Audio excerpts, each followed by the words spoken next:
잠언 24장 17절로 34절까지 말씀 한 절씩 교독합니다. 내 원수가 넘어질 때에 즐거워하지 말며 그가 엎드러질 때에 마음에 기뻐하지 말라.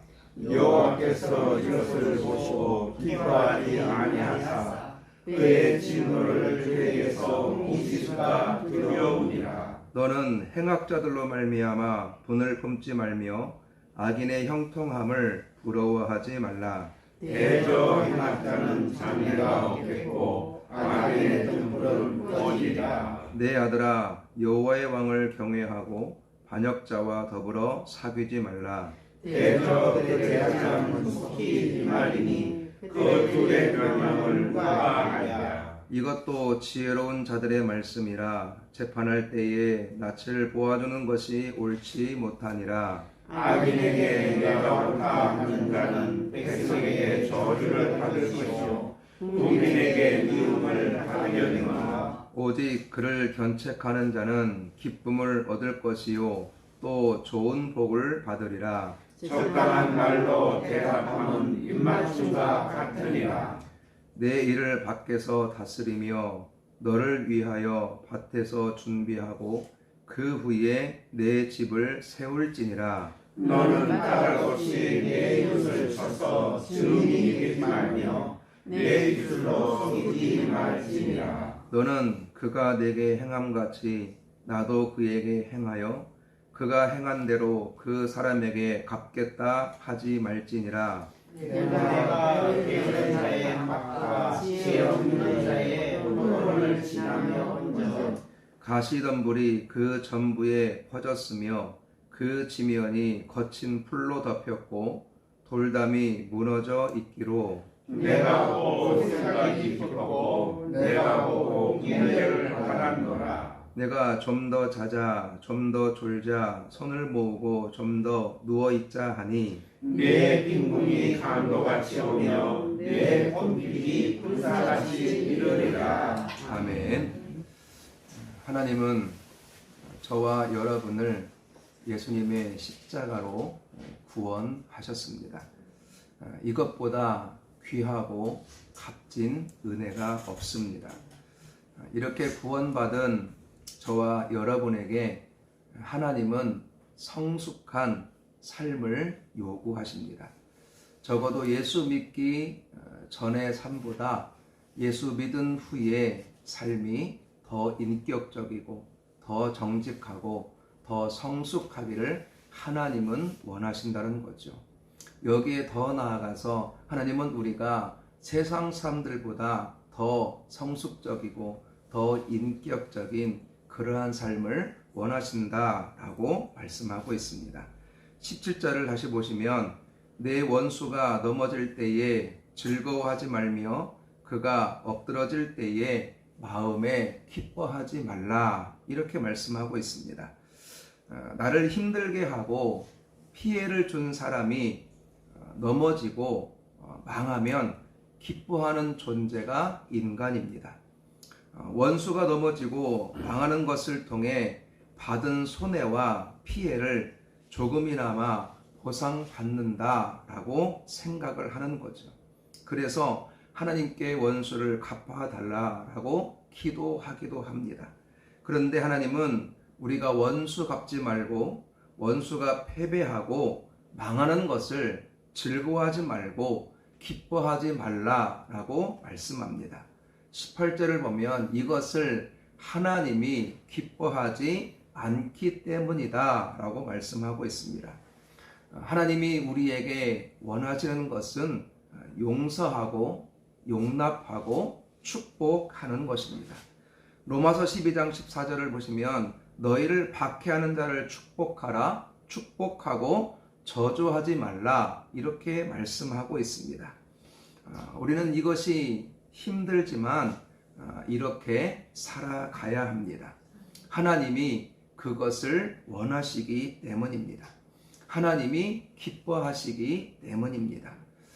누구 원수를 우리가 용서하고 축복하는 것은 대단히 어렵습니다. 나를 힘들게 하고 나에게 피해를 끼친 그 대상을 어떻게 용서하고 어떻게 그를 용납하고 축복할 수 있겠습니까? 이것이 굉장히 어렵고 힘들지만 하나님께서 이것을 원하시기 때문에 우리는 그 성숙한 자의 삶을 힘써 살아갈 수 있어야 된다는 거죠. 하나님은 우리를 가장 사랑하시고 우리 자신보다 우리에게 복 주시기를 더 원하시는 분이십니다. 그 하나님께서 원수를 사랑하라, 원수를 용서하라, 오히려 축복하라, 이렇게 우리에게 말씀하고 있다는 거죠. 그렇다면 이것이 옳은 것이고 그렇게 살아갈 때 우리에게 유익이 있게 된다는 거죠. 그리스도인은 내가 원하는 기준을 가지고 사는 존재가 아니라 하나님께서 원하시는 삶을 살아가는 존재입니다. 그래서 하나님께서 말씀하시는 것이 비록 우리가 버겁고 때로 벅차고 정말 불가능하게 여겨진다 할지라도 우리는 그 삶을 도전해야 된다는 거죠. 그 삶을 힘써 살아가야 된다는 겁니다. 여기에 우리의 승리가 있다는 거죠. 우리는 예수님의 사랑을 기억해야 됩니다. 예수님은 하나님을 떠나서 죄를 짓고 하나님을 대적함으로 진노받고 영원한 멸망에 처한 우리를 외면하지 않았습니다. 너희가 죄를 짓고 너희가 하나님을 떠났기 때문에 너희가 그런 고통을 당하는 것은 지극히 당연하다. 예수님은 그렇게 생각하지 않았다는 겁니다. 우리가 영원한 지옥에 던져지는 것을 예수님은 견디지 못하셨다는 거예요. 우리가 당하는 그 진노, 그 아픔을 당신의 아픔으로 여기셨다는 거죠. 그래서 우리가 당해야 할 고통을 대신 당하시고 우리가 받아야 할 치욕과 멸시를 예수님이 대신 받으셨습니다. 그 사랑을 기억할 때 우리는 비로소 용서하고 축복할 수 있는 거죠. 용서가 안 되고 축복하는 것은 더 힘들다라고 생각할 때 예수님의 십자가의 사랑을 그 순간에 묵상하는 겁니다. 내가 받아야 될 그 저주, 그 고통, 그 죽음, 그 치욕, 그 멸시를 예수님이 대신 당하셨다. 그로 인해 내가 하나님의 용서를 받고 하나님과 관계가 회복되고 영원한 천국에 들어가게 되었다. 이 은혜를 기억할 때 우리는 용서할 수 있게 되는 겁니다. 그를 축복할 수 있는 성숙한 신앙의 삶을 살아갈 수 있게 되는 거죠. 우리가 이렇게 성숙한 신앙인의 삶을 살아가야만이 세상 풍파를 견디고 우리가 실족하지 않을 수 있는 겁니다.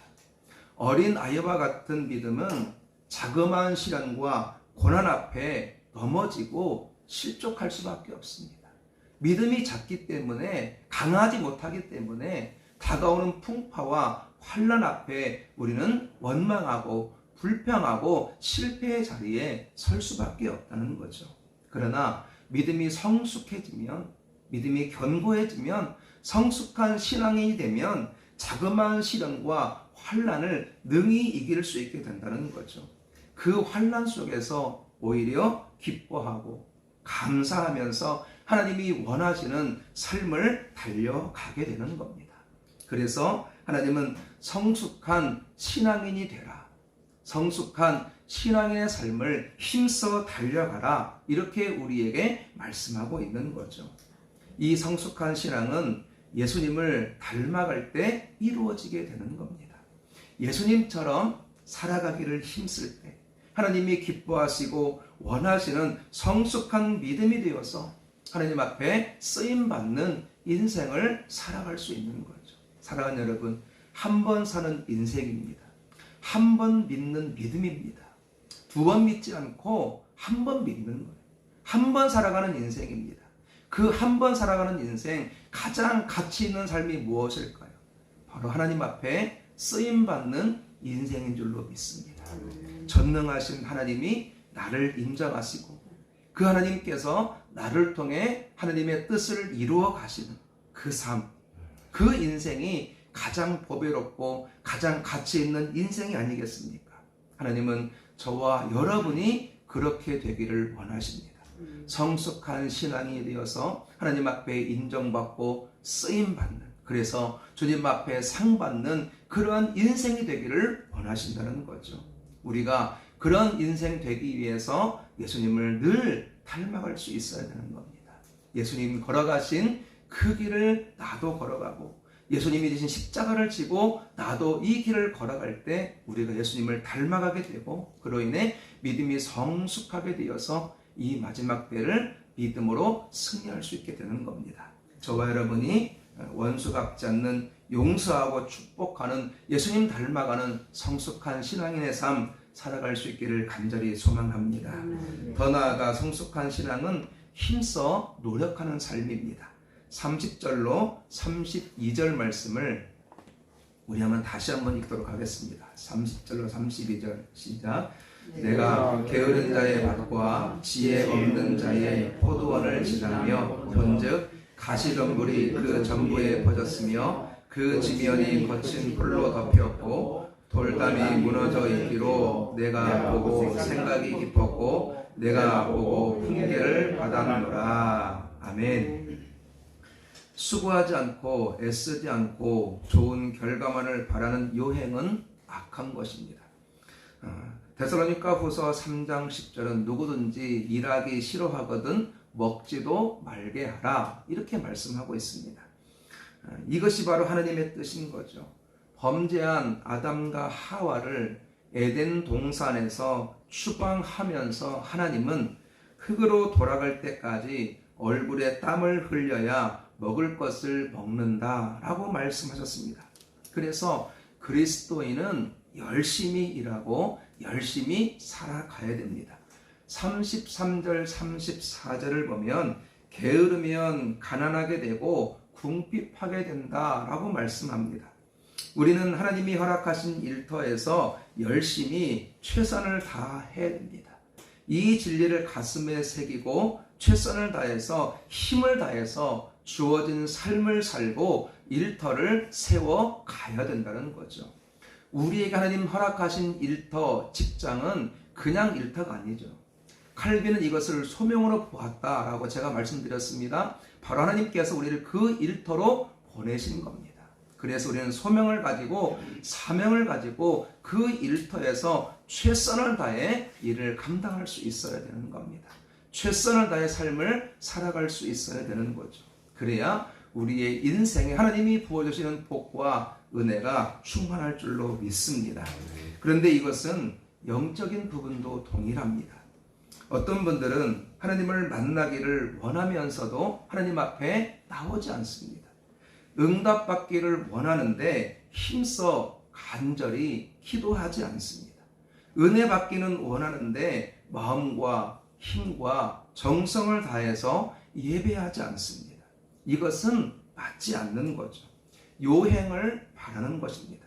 이런 삶에는 절대로 은혜가 응답이 없고 하나님을 만날 수 없는 겁니다. 하나님은 간절히 찾는 자를 만나 주십니다. 부르짖어 기도하는 자에게 응답을 주십니다. 하나님이 아니면 안 된다라고 고백하면서 예배의 자리에 나오는 그 영혼을 기뻐하시고 은혜를 허락해 주신다는 겁니다. 사랑하는 여러분, 은혜 없이 우리가 어떻게 살아갈 수 있습니까? 하나님을 만나는 은혜 없이, 기도의 응답 없이 어떻게 우리가 이 땅을 승리할 수 있습니까?